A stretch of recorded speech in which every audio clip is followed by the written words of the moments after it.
This is a primitive color collection in Figma. Tints and shades generated from a single base color, stored as variables. And I'm going to show you exactly how I built this in minutes. If you've worked with a design system before, you've probably seen this pattern. A base color like a brand primary and a full range of tints and shades numbered from 100 through 900. 500 is usually the base, 100 is the lightest tint, and 900 is the darkest shade. And this is a standard convention in most design systems, and it gives you a predictable, scalable set of color values to work with. Now, building this manually is tedious, especially when you have a lot of colors, but with the right plugins, the whole thing takes just a few minutes. So let me show you the workflow I use. The first plugin I want to show you is called Hue, and it generates tints and shades from a base color. You can find that on the Figma community. You can press Control or Command K to bring up this quick actions menu, and you can search for Hue in plugins and widgets. And this is the one that I suggest you use. So click that to run. Here you can paste a hex value, or you can pick a color, any color you want.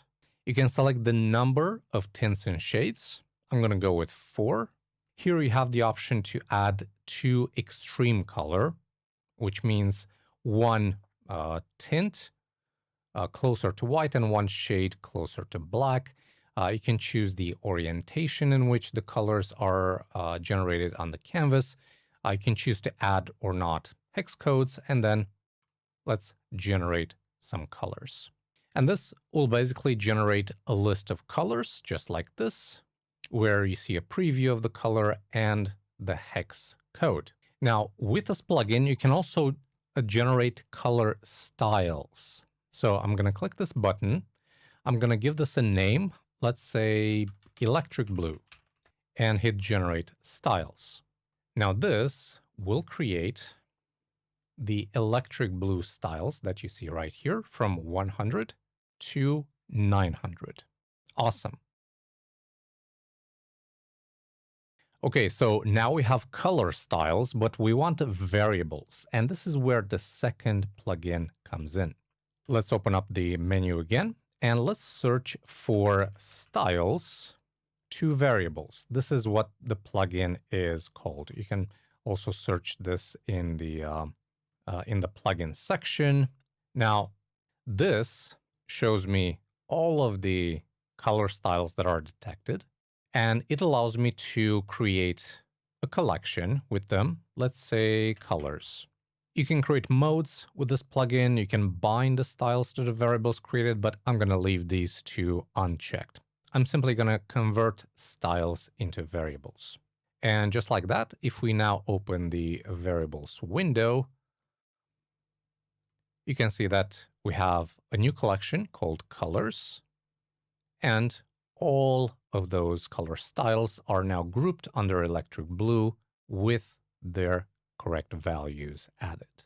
Super, super simple. And now we can delete these. We can delete the color styles because we no longer need those. Now, this workflow is fast and it works great, but there's one thing worth knowing before you use it. The plugin creates a new collection every time you run it. So if you generate the variables for one color today and then add another color tomorrow, you'll end up with 2 separate collections. So to avoid that, generate all of your color styles first, then run the conversion once. I haven't found a single plugin that does all this in one go, right? Generate the tints and shades and output them directly as variables with the right naming. So if you know of one, I would love to hear about it in the comments. And that's the workflow. 2 plugins, a few clicks, and you have a fully populated color variable collection ready to use in your design system.